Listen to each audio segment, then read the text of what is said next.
Any of this material is available to you through online sources, through YouTube in particular, if you want to reflect back on it.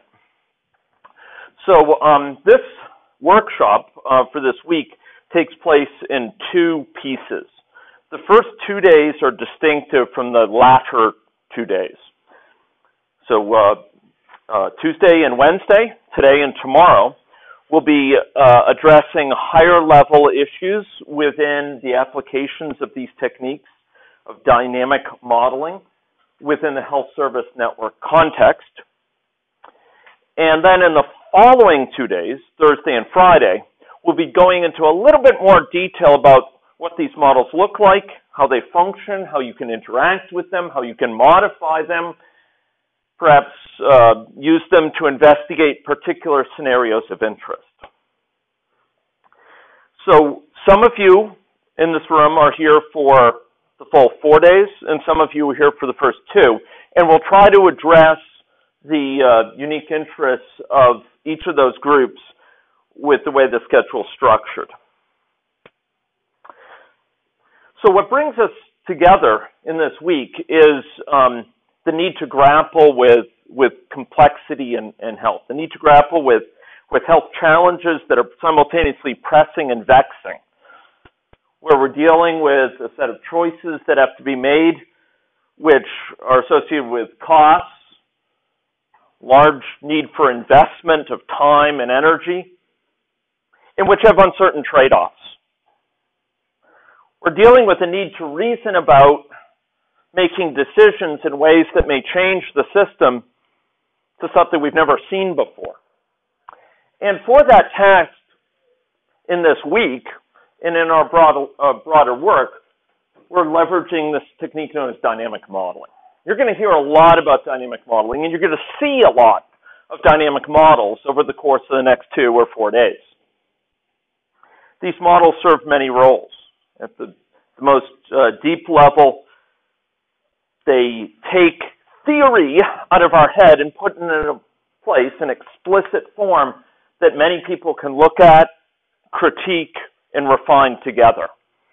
So that far from working at cross purposes, arguing on the basis of so-called mental models, of our understanding of how the world works that's obscure, we instead will engage with individuals by having a common point of reference, a model. These models help us make sense of the evidence more quickly by taking theory and putting it into a form that we can see its logical consequences, and help us understand if our theories about the world align with what evidence we have, and it can help us prioritize the collection of new evidence. These models help us understand the broader implications of interventions in different pieces of the system, understand how those changes ripple across the system as a whole, and have both temporally proximal, short-term effects as well as long-term effects we might not otherwise anticipate. So that's what brings us together. This notion of dynamic modeling, which is securing a great deal of interest right now within the area of health and healthcare around the world.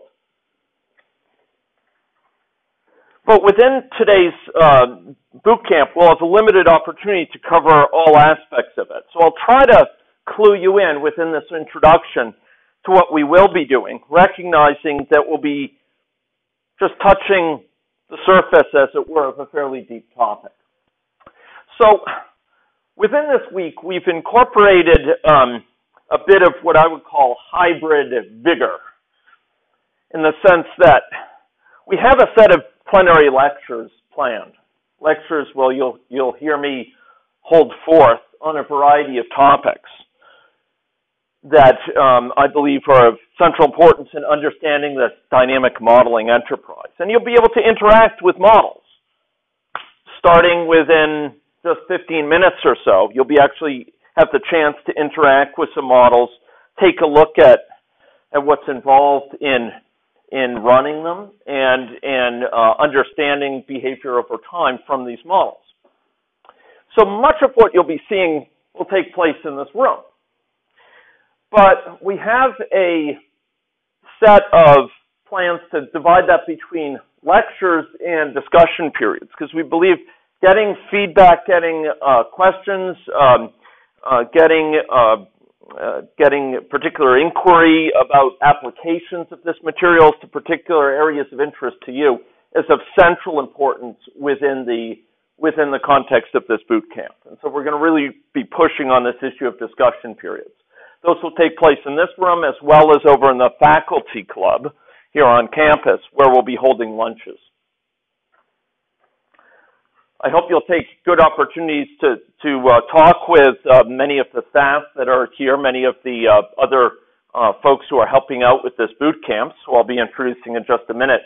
But also, and this is a component I want to bring to your attention, for this potential to actually use this week, not merely to sit and listen to my droning and to interact with various models, but to actually take on a project together with a set of TAs who will be leading them.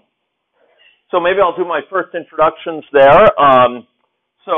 Kurt there in the back, Dylan here in the front, and Winchell, who I think is developing a model outside. Here he is. Okay, Winchell. They'll each be taking on a project.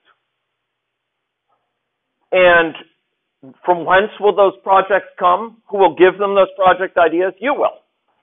So we're going to be trying to elicit from this group here 3 project ideas, which people will be interested in pursuing. That doesn't mean you have to spend all your time with the project.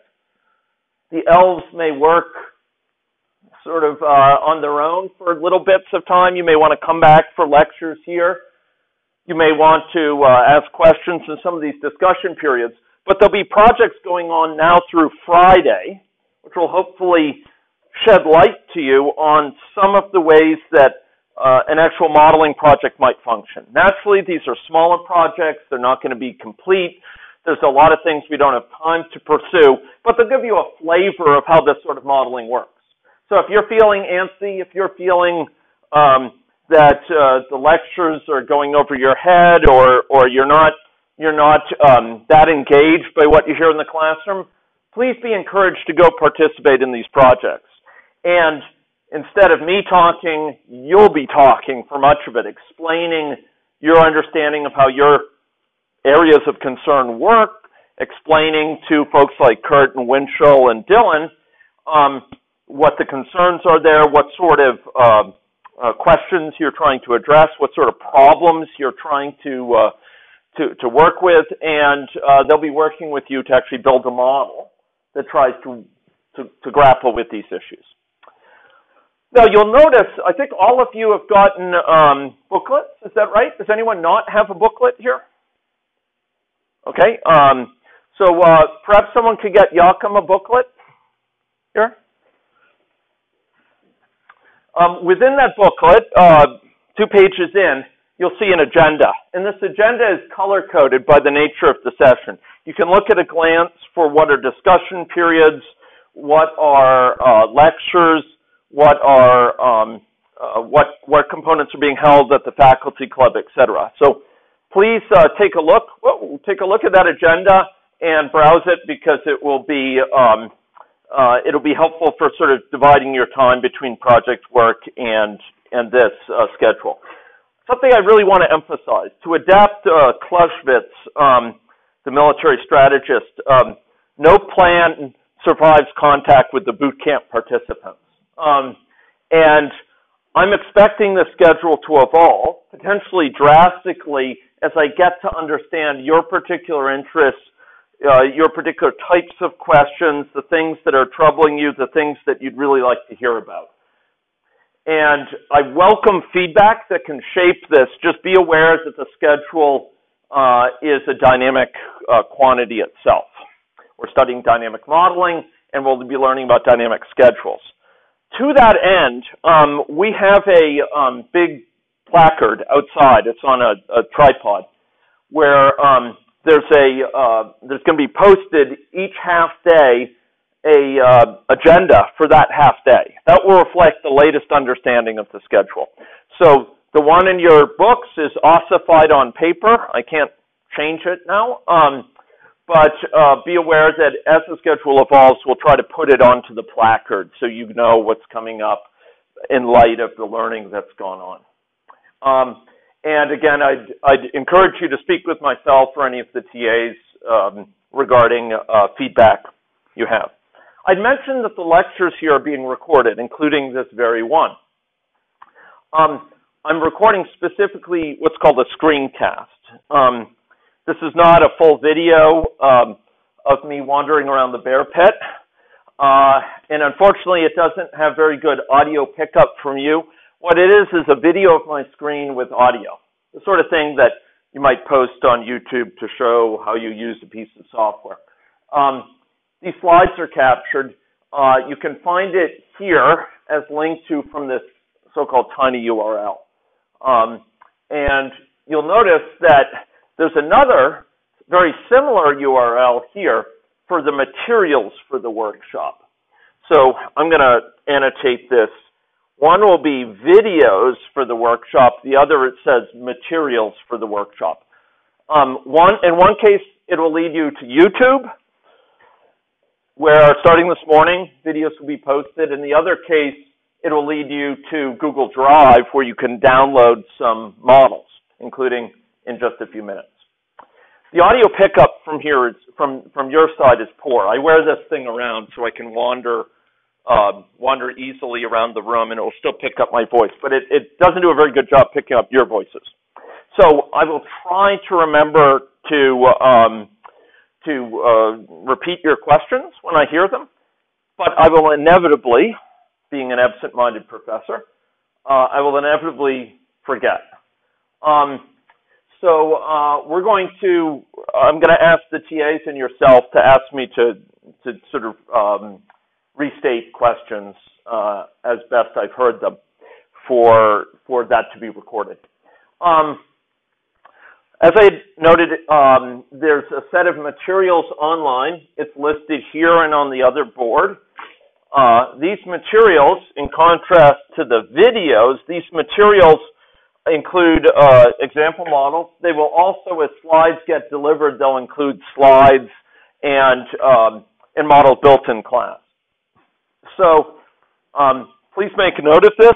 We're going to be using it here in just a minute. Note that this is a capital M here, not a lowercase m. I'm not sure that matters in Google Drive, but it'll be good just to be sure. Okay, so we have within this sphere, we're fortunate to have with us a wide variety of people who are joining the bootcamp in a supportive capacity. These include a variety of volunteers and teaching assistants. Many of the teaching assistants, due to space constraints, are currently out in the hallway. I'd ask the teaching assistants to try to sit up in the front because we're near capacity here, and if people arrive, we need to free up spaces. There was some residual uncertainty about how many people would be here this morning, and so maybe Pebo, you could sit up here in the front, so we have plenty of room for people to come in. Okay. So these teaching assistants, their job is to make your experience here as smooth as possible. Or perhaps I should put it as least bumpy as possible. They'll be helping you out with any problem you experience on your computer. I recognize that you folks may not have a lot of computer experience, or it may be in very specific applications. Their job is to address any problem you have. Log into the Wi-Fi, be able to call up a browser, to be able to view the slides, whatever. So please grab them for whatever reason. Some of them, I had noted earlier, contributing to projects, and that will include the 3 leads, but others who may join in as well.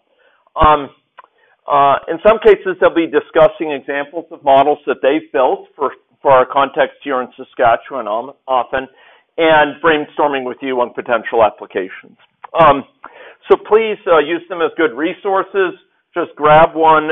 They are distinguished by, they should have little dots on their cards. Is that right, Alan? So you have a red dot. Yeah.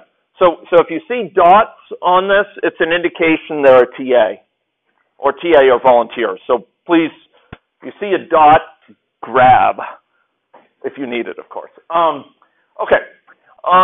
So I noted projects. I won't elaborate this more, but I'd like you, if there's any problem or any issue or anything that's brought you here because you think dynamic modeling might be of interest, might be of use in this area, please try to bring that forward. Think about it a bit. Speak with me or TA. We'll try to, this very morning, or at the latest after lunch this afternoon, we'll try to have a list of those 3 projects. So please speak up if there's something that's of interest to you. We do have discussion time set aside to try to elicit that. Okay, a couple practical essentials. It's great you've all made it here. I have to say that getting to this room is one of the more confusing challenges on campus as you navigate around. This is supposedly the Thorvaldsen building, but it's not really the Thorvaldsen. It's Thorvaldsen Extension, and I'm glad you were able to make it. We'll be guiding you across campus to the faculty club, but for those who are not familiar with this building, there's washrooms and water fountain just down the hall here. So if you go out and turn left, you'll find that you go down to the end of the hall, and there's both men and women's rooms. There's also a water fountain just about half the way down. If you need to make phone calls or otherwise engage in an activity outside of class, you might consider the lounge area. It's kind of through the wall there. So if you go out and turn right and you go around the corner, there'll be a lounge area which is very well suited for that sort of thing. The Google Drive site I've mentioned, it's going to have a bunch of material in it. And we have a set of special purpose rooms set aside for group breakout meetings for each of the 3 projects. Okay, those rooms will be announcing for each project later today. And I noted the dots here. Okay. There will be breakfasts and snacks that are provided outside here. Alan here at the back, raise your hand, Alan. Alan is going to be taking on responsibilities of sort of watching out for the food. And if any of you have allergies or you have special dietary needs that you haven't already brought to our attention, I know there's one gluten-free request, please let Alan know here, and we'll do our best to address those quickly. I speak as someone who has anaphylactic reactions to certain foods, and I know how important it is. Okay, I noted that lunches, including talks, are in the faculty club. There'll be that's at no cost to you. It's part of the boot camp. There's a buffet lunch that we'll be taking. Be sure to sit in the so-called window room for that, because we're going to be having talks there. So as inviting as the patio might be, if you'd like to participate in the talks, you'll want to be in the window room. We'll be starting our first today with a guest lecture by Dr. Jeff McDonald, who stands there in the back. Jeff, we're extremely lucky to have experts like Jeff and Joachim Sternberg, if you want to raise your hand here, who are going to be joining us and sharing many of their insights related to applications of dynamic modeling in health and healthcare. Dinners are on your own. I'm sure many of you are very familiar with Escadun because you live here, but others from many visits. The TAs can give restaurant recommendations if needed. We actually have a bunch of restaurant material if you want it. Right. Okay. One thing that's not an IT issue but is very important. Each of you have binders that look something like this, but there's actually 2 different binders I'm asking you to distinguish. One is what you have in hand now. That's with the agenda. It has orientation material. It has contact information for the various volunteers and TAs. It has a list of people who are here. But there's an additional binder which I have up here, which is different, which is special. These binders hold step-by-step tutorials using the modeling software. So if any of you are interested in going a little bit deeper, trying out ways of using the software to build models, these give step-by-step instruction. Click here, right-click on this and choose this menu item, etc. It's very detailed, and there's a set of these binders up here. If they get low, let me know, and we'll get others over here. But they are available for participants who want to use time not for one of the projects, but instead for pursuing exercises on your own. We do have time set aside for that, but also for focused discussion in e-health and aspects of service delivery. Okay, so please be encouraged to grab a binder if you do have interest in going deeper, and naturally you may want to bring it back with you. Okay, so let's talk about a couple IT essentials here. You have machines in front of you that are brand spanking new. It's scary to think how recently these have been installed. I think they were installed less than a week ago, certainly, and we had to double check everything to make sure they were in good shape for this boot camp.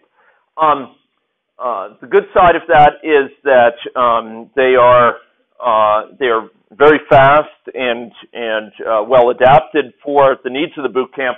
The downside is there could be glitches we don't know about. So again, grab a TA if you encounter anything. It may not be you, it may be the setup. This is the first class that's used this since the installation. These machines are installed with the latest software we'll be using, which is termed AnyLogic. And we'll get acquainted, even those who are here for 2 days will get acquainted with AnyLogic. Those of you who sat down at a computer should have had usernames and passwords placed on a small piece of paper on that computer when you sat down. Is there anyone who's at a computer now who did not find such a little tag that gave a username and password to log into that computer? Okay, or one person. Okay, so Payball, did you find something there? Okay. Okay. Okay. Great. Okay, sort it out. TAs are fine resources. Okay. So you should be able to log in using that credentials. Now you should also be able to log in to the wireless network for those who are interested. If you're sitting at one of these machines using this information here for the login and the appropriate passwords. You note when it says XX here, these are actual numbers. These are the numbers that are written specifically on your little item. The same thing with these two XXs. So this is going to be specific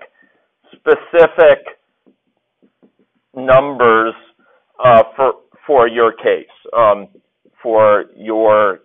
So they give each of you a separate login and password. I've been told by the IT staff here that you should make efforts to come back to the same machine.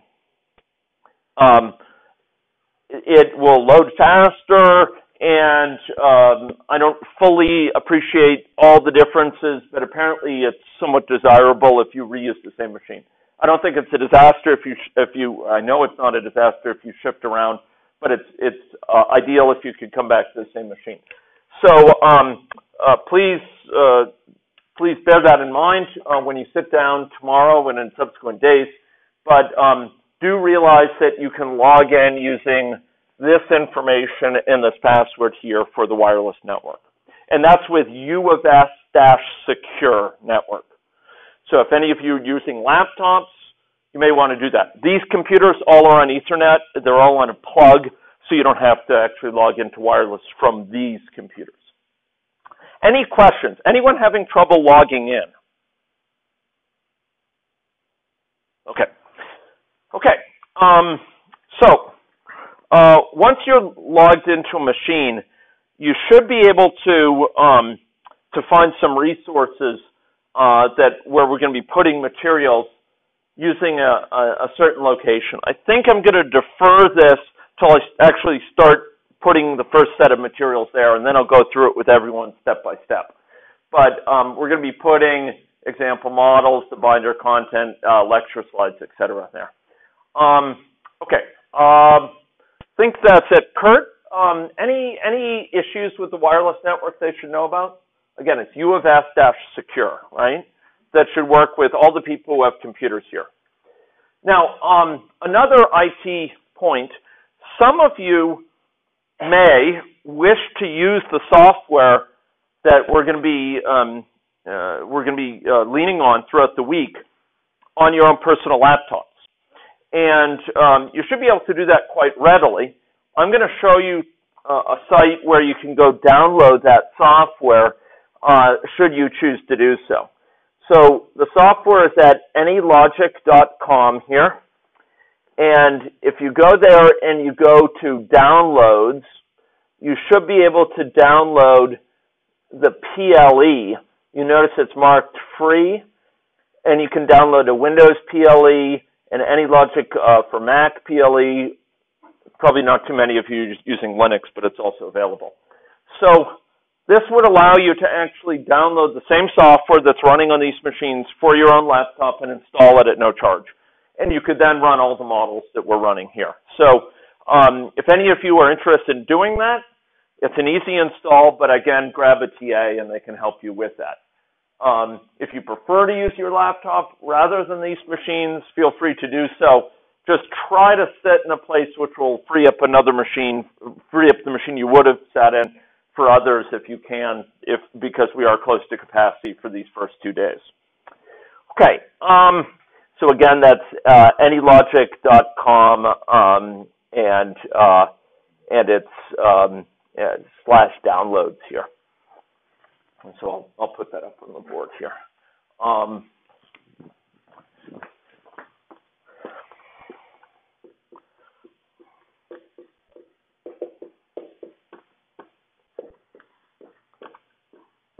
It's not required, but for those who want to go deeper, want to use some of those exercises, want to try using some of this after the boot camp, it's a good resource. Okay, so back to our orientation here.